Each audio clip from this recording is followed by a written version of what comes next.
Morning students, I hope अच्छे से आप पढ़ रहे हैं। देखिए हमारा टॉपिक जो है वो रेशनल नंबर जो है हमारा चैप्टर फर्स्ट जो चल रहा है उसके अंदर हम प्रॉपर्टीज़ पढ़ चुके थे। तो आज हम थोड़े से और थ्योरीज़ को कवर करेंगे। इसके बाद हमने होप कर रहे हैं कि नेक्स्ट वीक में आपकी एक्सरसाइज स्टार्ट हो जाएगी। देखिए टॉपिक है हमारा additive identity of rational numbers. When zero is added to any rational number, then result will be the rational number itself. We can say that 0 is the identity element for the addition of rational number. देखिए क्या कह रहा है ये कि यदि हम zero को किसी रेशनल नंबर में ऐड करेंगे तो आपको पता है रिज़ल्ट क्या आएगा, वापस वही रेशनल नंबर रिज़ल्ट में आ जाएगा। इसीलिए हम कह सकते हैं कि अगर हमसे एडिटिव आइडेंटिटी पूछी जाए रेशनल नंबर की, तो वो क्या होगी, ज़ीरो होगी। ठीक है, zero is the additive identity of rational number because of if आप ए को ज़ीरो में प्लस करें या ज़ीरो को ए में प्लस करें, आपका जो रिज़ल्ट आने वाला है वो ए ही होगा। एग्जाम्पल्स देख लीजिए आप, 5 + 0 या 0 + 5 = 5, 3/4 + 0 = 0 + 3/4 also 3/4। ठीक है ना, तो यानी एडिटिव आइडेंटिटी क्या होगी, ज़ीरो होगी। ठीक है, क्योंकि हमेशा ज़ीरो किसी में भी आप ऐड कीजिए रिज़ल्ट वही डिजिट आ जाएगी। तो एडिटिव आइडेंटिटी = 0। नेक्स्ट हम पढ़ने वाले हैं मल्टीप्लिकेटिव आइडेंटिटी। ठीक है, तो मल्टीप्लिकेटिव आइडेंटिटी देखिए, 1 इज़ कॉल्ड मल्टीप्लिकेटिव आइडेंटिटी। जैसे ज़ीरो जो था वो एडिटिव आइडेंटिटी था, इसी तरह से जो 1 है वो मल्टीप्लिकेटिव आइडेंटिटी कहलाएगा। क्यों? क्योंकि हम किसी भी रेशनल नंबर को 1 से मल्टीप्लाई करेंगे तो रिज़ल्ट वापस वही रेशनल नंबर आ जाएगा। देखिए late p/q a rational number, अगर हम p/q को जो है एक रेशनल नंबर की तरह लेते हैं, आप उसे 1 से मल्टीप्लाई कीजिए, वापस p/q ही आएगा।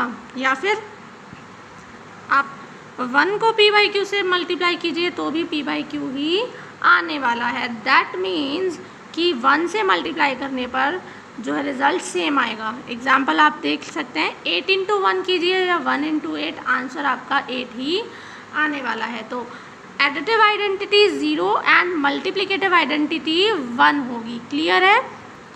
इसके बाद हम नेक्स्ट टॉपिक देखते हैं, वो है एडिटिव इन्वर्स का।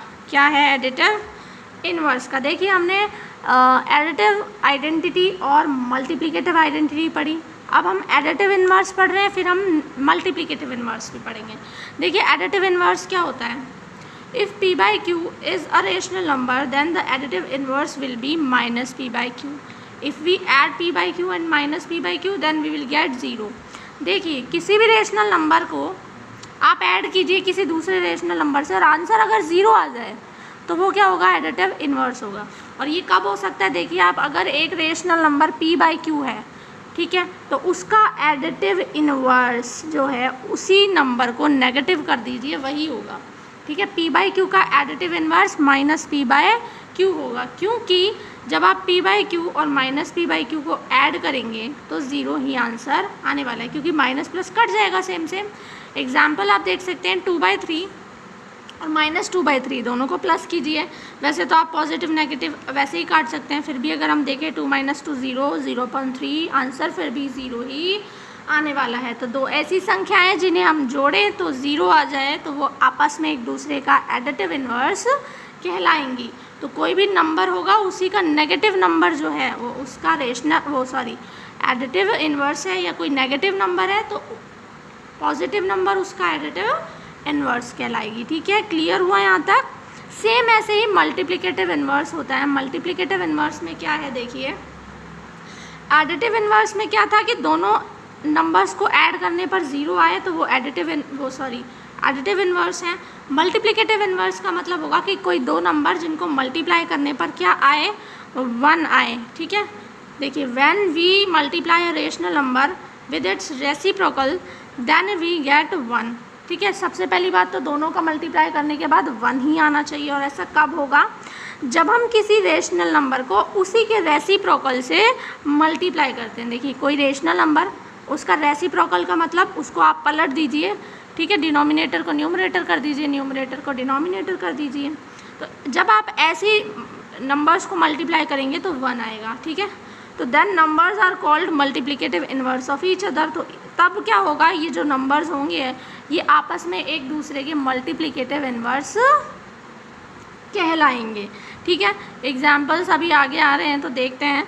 Every non zero rational number p by q has multiplicative inverse q by p, q by p। देखिए अगर कोई नंबर p बाई क्यू है तो उसका मल्टीप्लिकेटिव इनवर्स उल्टा होगा, उससे क्या होगा, q बाय p। इसको ऊपर इसको नीचे कर दीजिए। फॉर एग्जांपल अगर हम p बाई क्यू को उसके मल्टीप्लिकेटिव इनवर्स उल्टे से q बाय p से रेसिप्रोकल से मल्टीप्लाई करें, या फिर q बाय p पहले लिखें p बाई q बाद में लिखें, आंसर हमेशा 1 आएगा, क्योंकि p से p कैंसिल हो जाएगा, q से q कैंसिल हो जाएगा। फॉर एग्जांपल आप देख सकते हैं 6/4 या मल्टीप्लाई करें 4/6 से तो कैंसिल हो जाएंगे और 1 आएगा आंसर, यानी कि 1 क्या है, इनका मल्टीप्लिकेटिव इनवर्स का रिजल्ट है। तो ये जो है एक दूसरे के मल्टीप्लिकेटिव इनवर्स होंगे, ठीक है। यहाँ पर एक नोट भी है, देखिए क्या है, rational number 0 has no multiplicative inverse, कि जो रेशनल नंबर 0 जो रेशनल नंबर है उसका कोई भी मल्टीप्लिकेटिव इनवर्स नहीं होता है। 0 इकलौता एक रेशनल नंबर ऐसा है जिसका कोई मल्टीप्लिकेटिव इनवर्स नहीं होगा, ठीक है। तो नेक्स्ट टॉपिक हम नेक्स्ट क्लास में करेंगे, तब तक के लिए आप CW में इसे नोट कीजिए, ठीक है ना। और ये रूल सारे पढ़ते रहिए, एग्जाम्पल्स करते रहिए, तो आपको कोई दिक्कत नहीं आएगी स्टडीज़ के अंदर। Thank you.